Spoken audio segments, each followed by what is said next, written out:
السلام عليكم، اهلا بكم في حلقه جديده. الارجنتين بطل لكاس العالم للمره الثالثه سنه 78 و86 واخيرا 2022. لكن عشان الخبر يتقال صح، هي المفروض يتقال ان ميسي بطلا لكاس العالم لسنه 22. والكلام ده على فكره مش تطبيل ولا اي حاجه، الارقام والاحصائيات والاداء بتقول كده. يعني مثلا لو هنشوف الاخفاقات دايما للمنتخب الارجنتيني، كان الجمهور والاعلام دايما يشيلها لميسي، يقول لك ما عملش اي حاجه للمنتخب والمتخاذل. لكن النهارده لما راح قالوا له انت ما جبتش اي بطوله للمنتخب، الراجل راح جاب بطوله كوبا امريكا لوحده. لكن قالوا له انت بقيت لعيب جامد ومتكامل والكلام ده كله، لكن انت مش اسطوره انك ما جبتش كاس العالم. وفعلا ميسي اللي جاب الكاس العالم السنه دي، واثبت انه اسطوره البلد او اسطوره الارجنتين زي ما بيتقال.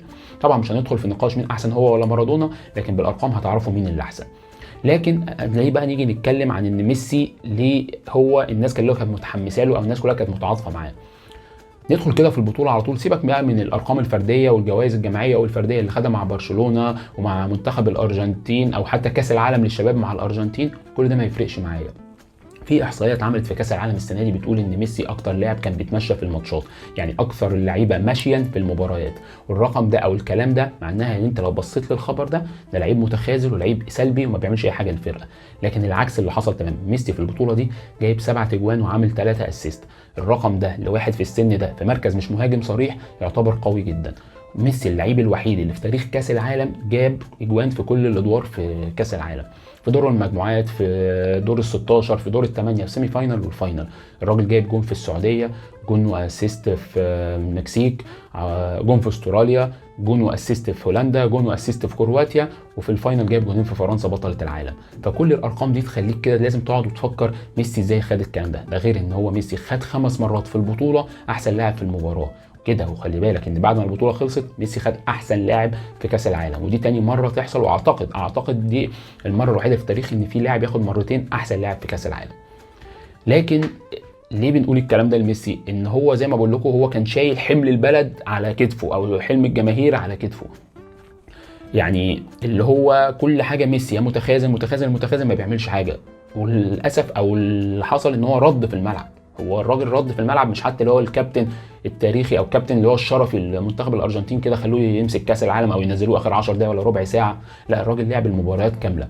فعشان كده فعلا هو عمل ارقام تاريخيه.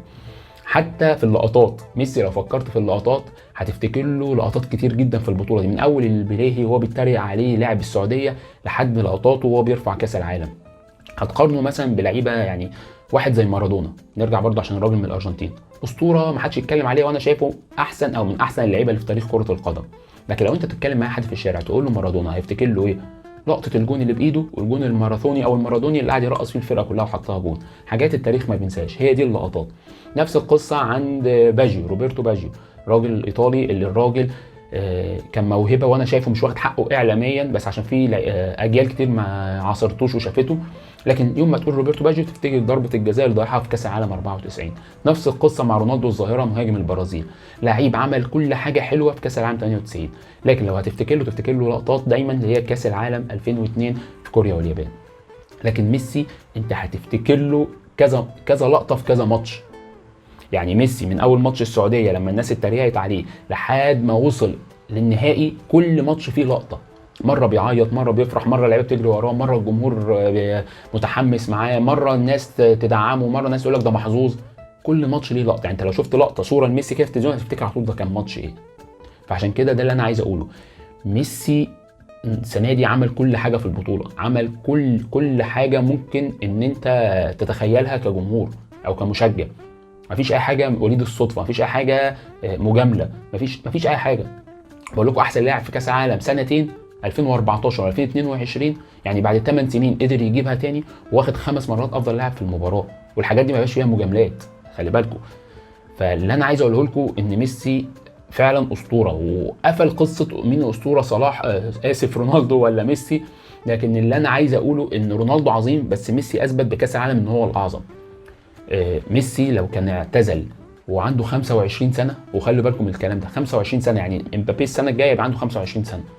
لو ميسي اعتزل في السن بتاع امبابي ده كمان سنه، ميسي كان هيبقى واخد 3 شامبيونز ليج، دوري ابطال اوروبا، 2 حذاء ذهبي، 3 جولدن بوت اعتقد، و4 هداف دوري ابطال اوروبا في سن ال 25 سنه. فكل الارقام دي ما تخلوش او ما تخلكش انت تقتنع ان هو فعلا اسطوره. يا جماعه افرحوا لميسي، بلاش قصه مين ضد مين وده ازاي كده. الراجل بالورقه والقلم وبالارقام وبالاحصائيات عمل كل حاجه في كاس العالم.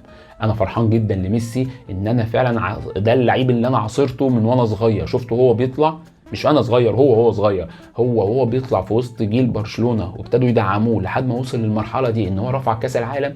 حكايه مرعبه وشيقه والكلام كله الحلو ده، ان انت فعلا عشت لحظه مع لاعب من اول ما طلع اكنك انت شفته او تربيته، شفته من هو صغير وبيتعلم وازاي كان ان هو بروميسنج انه لعيب هيبقى حكايه، ووصل في الاخر انه رفع كاس العالم. مبروك لكل محبين ميسي.